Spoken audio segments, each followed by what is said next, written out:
11 years is a long time to wait for a friend, but the city of Buffalo waited, sometimes impatiently, and hoped, oft-times against hope, for the return of professional football, gone since 1949. Suddenly, the waiting and the hoping were over. The season of 1960 would see the return of professional football to Buffalo. Yes, the Bills had indeed come home. Ralph C. Wilson, Jr. of Detroit was granted a franchise in the new American Football League. He announced plans to locate in Buffalo. Many details had to be worked out quickly. Most pressing was the problem of a playing home for the Bills. Buffalo officials offered 100% cooperation. Thus, with a minimum of delay and negotiation, the lease for the stadium was signed in the office of Mayor Frank Sedita. An organization had to be formed immediately. Wilson selected his chief administrative officer, a man of vast experience, and he signed Dick Gallagher as general manager.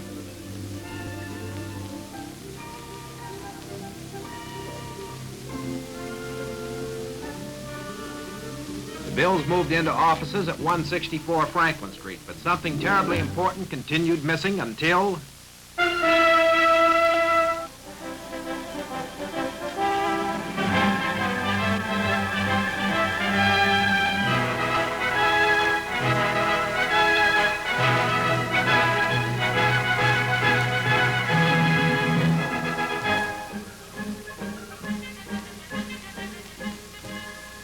My name's Buster Ramsey, and I've come to coach the Buffalo Bills. What do you say, let's get started? Ramsey wasted no time in acquiring a working staff. Pro veterans Harvey Johnson, Floyd Breezy Reed, and Bob Dove were signed on as assistant coaches. The Bills began to sign players. Richie Lucas, All-America from Penn State, Tennessee captain Joe Schaefer. Then Tommy O'Connell came into the fold, and over 80 additional contracts were to be received as time went on. Then there was the matter of equipment. Before long, Buster was up to his neck in pants, pads, jerseys, tape, socks, shoes, liniment, and 1,001 other supplies without which neither he nor equipment manager Ed Dingman could hope to operate. As we progressed, I thought I'd go out and take a look at the stadium. This was my first look. I almost collapsed. I was sure we'd never play in 1960, but thanks to the wonderful efforts of so many people, everything was ready in time.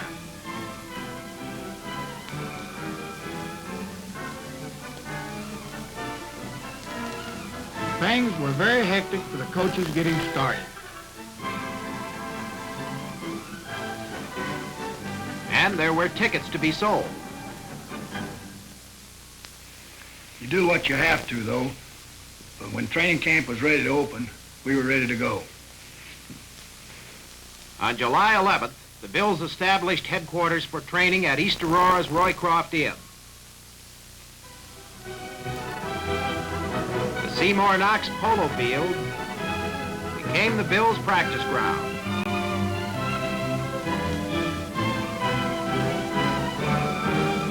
Practice, practice, and more practice. And plenty of meetings, too, all designed to separate 35 men from the original 80 boys. On July the 29th, the city laid out the welcome mat for the squad with a big parade. Over 100,000 people lined Main Street to welcome the Bills back home and to wish them well the following evening's preseason opener with the Boston Patriots.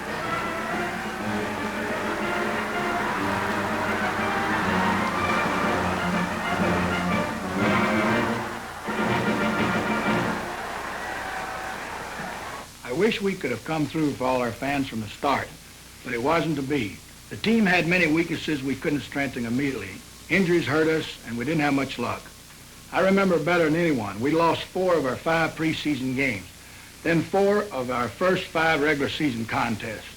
I've got some game action sequences over here that will show you better than I can explain what happened. I think you'll understand why I wasn't happy. Kill the lights, Breezy.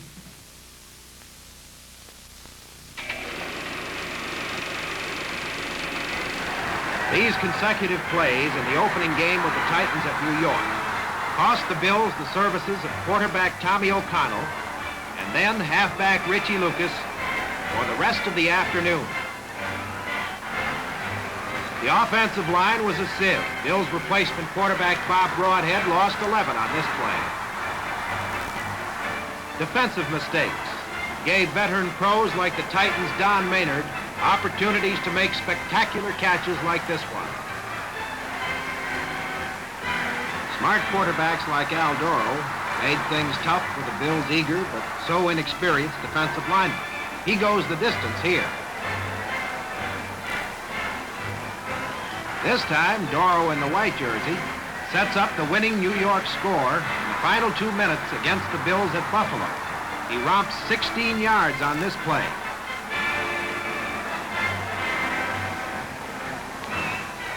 Now from the 16-yard line, Doro rolls out, spots daylight, and is finally downed on the Bills' 1.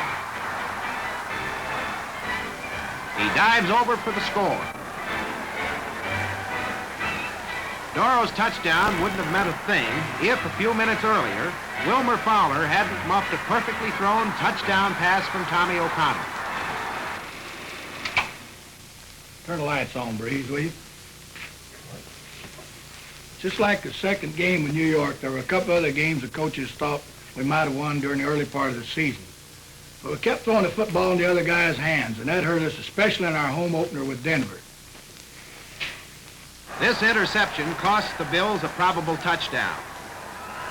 Deep in Bronco territory, linebacker Buddy Alliston picks off a Tommy O'Connell pass and carries it 65 yards.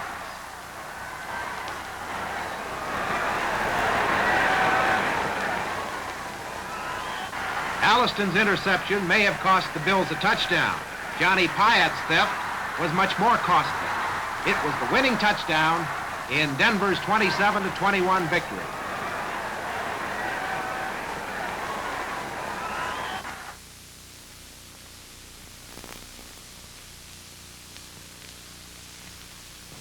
Our situation finally began to improve, though.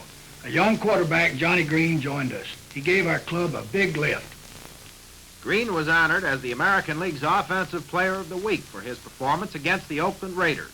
Here he is in action. On the first play from scrimmage, Johnny pitches to Fowler. Wilmer scoots 42 yards to the Raiders' 38.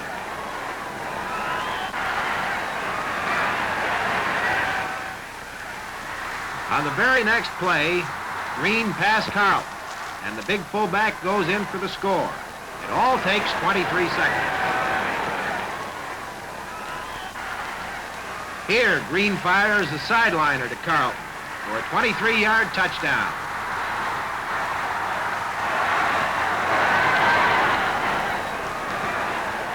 At this point, it was probably getting a little bit monotonous for Eddie Erdlatz, the Oakland coach.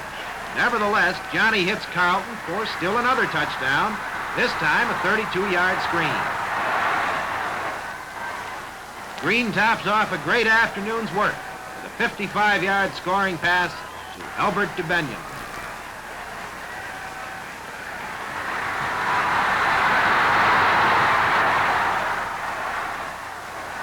Yes, Green played some fine football in 1960, and he should be better next season.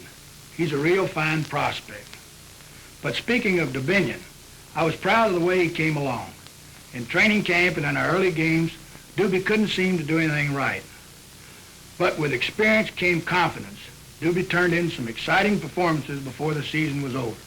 As in this play, when he take 55 pass from Tommy O'Connell for 6 points against Denver.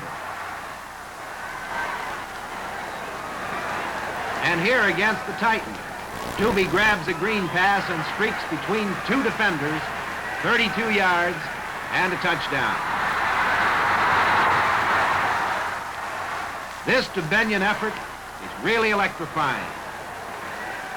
64 yards before Bobby Gordon angles him down on the Oiler 15-yard line.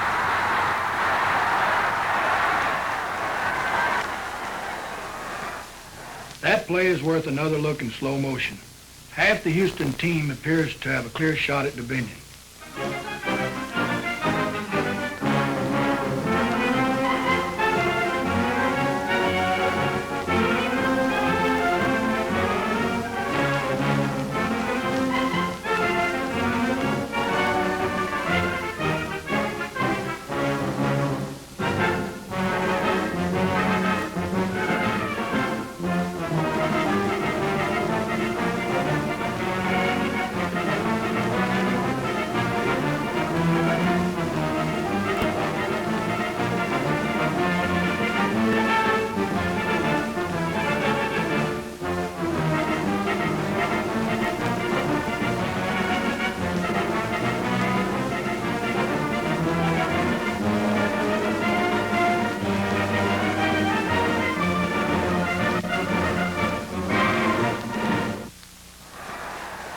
Snowy and cold in Buffalo in December, but Doobie keeps the fans warm as he goes 66 yards on a reverse for a touchdown against the Boston Patriots.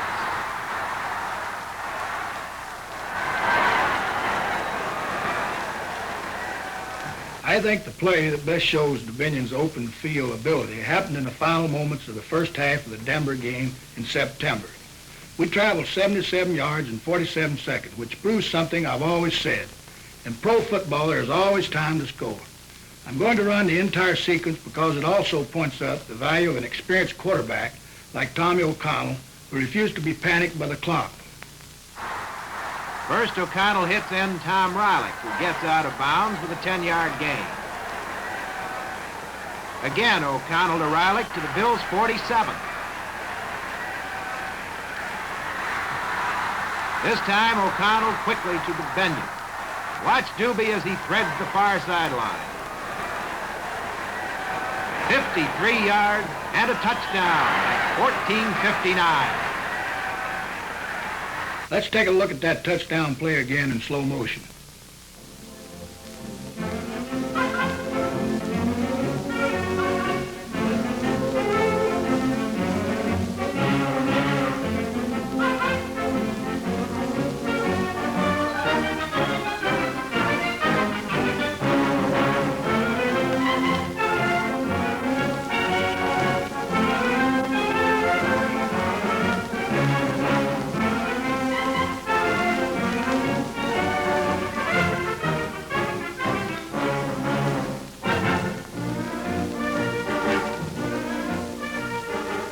Yes, Dominion is one of the most exciting players in football. He's got the potential to be one of the game's great stars. Watch him in 1961. We had another boy who was mighty valuable this past season. We traded a tackle, Al Crow, to Boston for fullback Ray Carlton right after our opening preseason game. It turned out to be a fine deal for us. Carlton is everything a good fullback should be. Ray led us in scoring, ground gaining, and was way up in pass receiving. He was just about the best fullback in our league, in my opinion. Here are some shots of Carlton in action.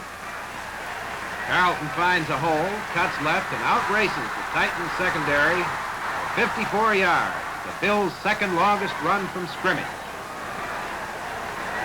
Here, Ray picks up 21 yards against New York on his favorite fullback draw play.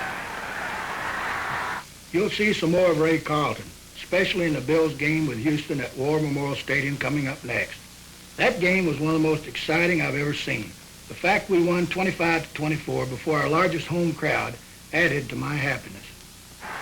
After Houston scores, Carlton executes the draw for 10 yards. On the very next play, quarterback Johnny Green, anticipating Houston would have the rush on again, screens perfectly to Carlton. Ray goes 70 yards down the sideline for the Bills' first touchdown.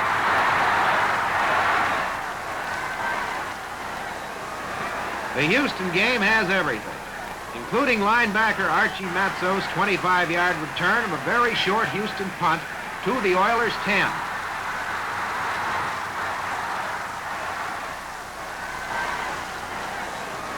On the next play, it's Green to Dick Brubaker for a lead Buffalo touchdown. Matzos makes two tremendously important interceptions. Here he picks off George Blanda's pass and carries it 33 yards.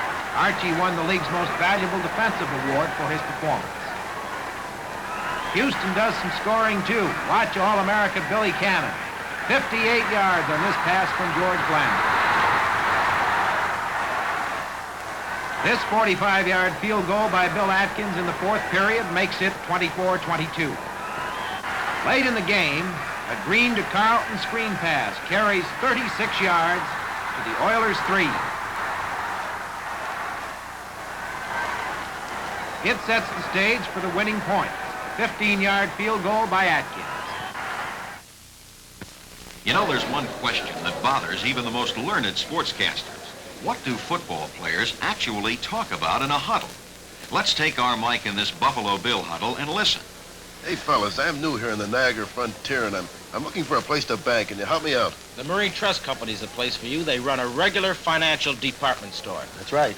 No matter where you live or work in Western New York, there's a full-service Marine bank office nearby. Well, look, I hate to interrupt you executives, but the timekeeper's got an anxious look on his face. Okay. Listen, let's make it play 62. And you financial wizards, remember, that's the number of offices Marine has for your banking convenience. Let's go get it. Okay.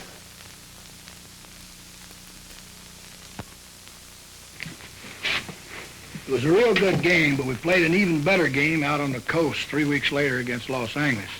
If you recall, the Bills beat Los Angeles 32-3. It was a fine two-way effort. Our defense, however, was particularly outstanding. Defensive ends Mac Yoho and Captain Laverne Torson. Tackles Jim Sorey and Chuck McMurtry. Halfbacks Richie McCabe and Jimmy Wagstaff were particularly effective. Here they are in action in some of the game's key plays. McCabe kills off an early Los Angeles drive with this interception on the Bills' 15.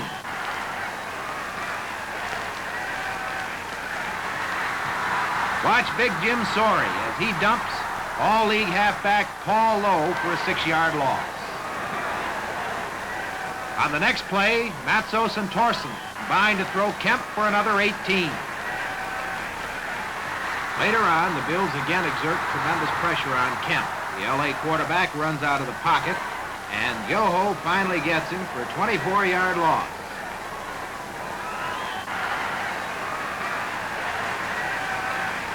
This obviously upsets the Charger field general. Jack on the next play throws. Archie Matsos intercepts. And here comes Archie right into camera on his touchdown run. Here, Jimmy Wagstaff makes one of his many important contributions. This interception leads to a Bill touchdown 4 plays later.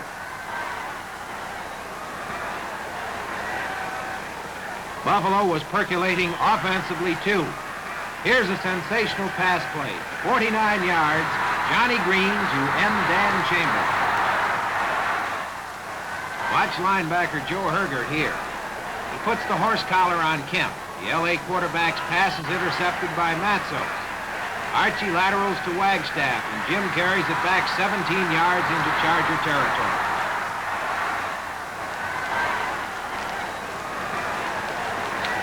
Wagstaff's play against the Chargers earned him the American League's Outstanding Defensive Player Award.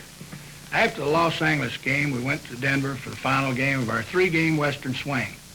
What happened out there bears reviewing, if for no other reason than I can't believe it myself. Explosive offensive plays like Wilmer Fowler's first period 61-yard gallop made it a cakewalk for the Bills for almost 3 complete quarters.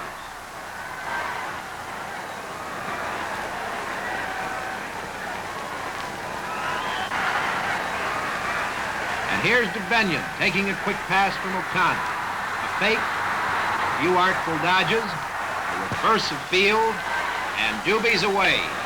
76 yards for the score. Watch the block on the last Denver defender by end Al Hoisington. Let's look at this play again in slow motion. Watch DeBenyon fake this defensive halfback.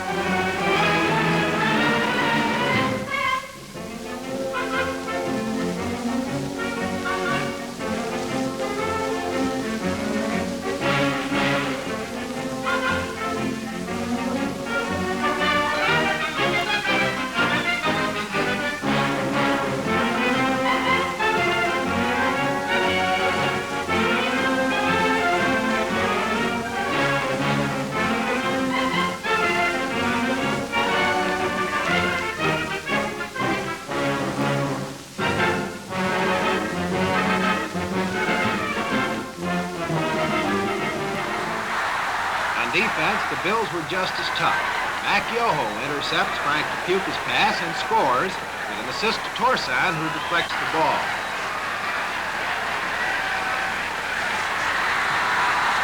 Richie McCabe intercepts on the 19-yard line in this play.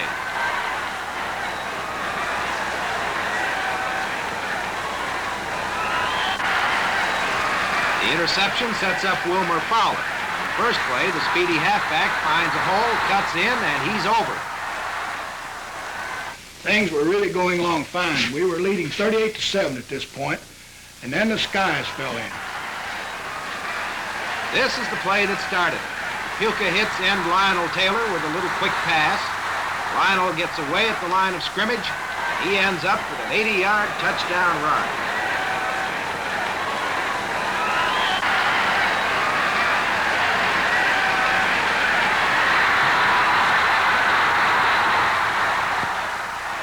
Early in the fourth period, Tripucka passes to halfback J.C. Broadnax for 19 yards.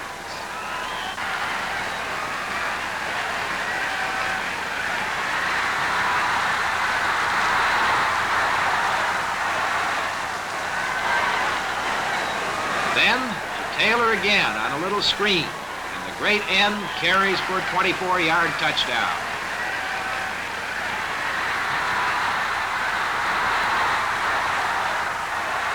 By this time, the panic was on. Here, Taylor makes a magnificent catch of the pass from Tripucka and goes in. Play travels 35 yards. They scored again to make it 38-35. Then, with a minute and 12 seconds left, we had to punt. Denver was on its own 34-yard line, 66 yards away. They ran 8 plays in 1 minute to set up their tying field goal with 4 seconds left. Here's how they did it. The Tripucka pass is incomplete.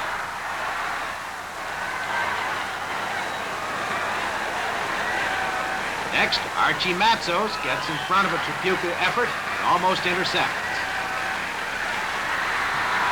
But then Tripucka hits Taylor, and the Denver end carries to the Buffalo 45.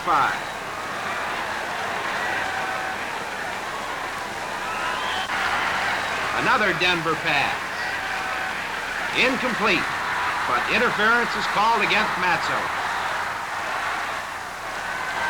Tripucka throws for 11 yards to Greer on the Bills' 20-yard line.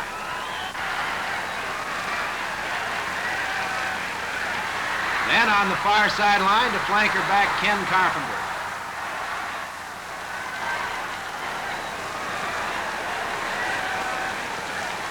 Tripucka fades again. He throws too long, out of bounds. Defensive halfback Bill Atkins makes a great save on this play to prevent a touchdown. The kicking specialist Gene Mingo unlimbers for the 19, and it's all tied up. It was a long plane ride home that night. Matter of fact, we never did get home. We had to land in Cleveland and come in the next day. Many of our fans wondered why we weren't able to use Richie Lucas more effectively this season. Well, Richie hurt his foot in our first game with New York, and it never did heal completely. It pained Richie to run.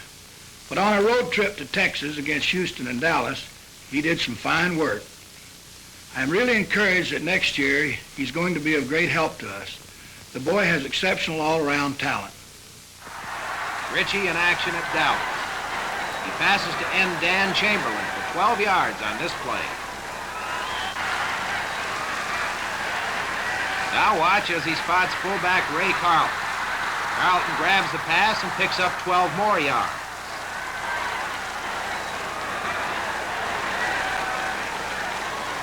Lucas can't find a receiver, so he takes off himself. 16 yards later, he's down.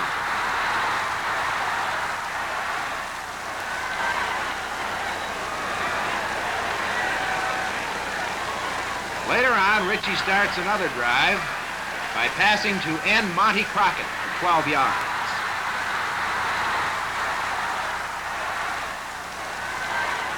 Dallas has a pretty good rush on here, so Richie tucks the ball under and takes off once again. He picks up 14 yards. Early in the second period, Tommy O'Connell comes in to engineer one of Buster's pet plays, the fake field goal. The short pass is to Carlton, who cuts down the near sideline to the Dallas 12-yard line. Then it's Lucas once again, and Richie polishes off the scoring drive by keeping the last 7 yards for the touchdown.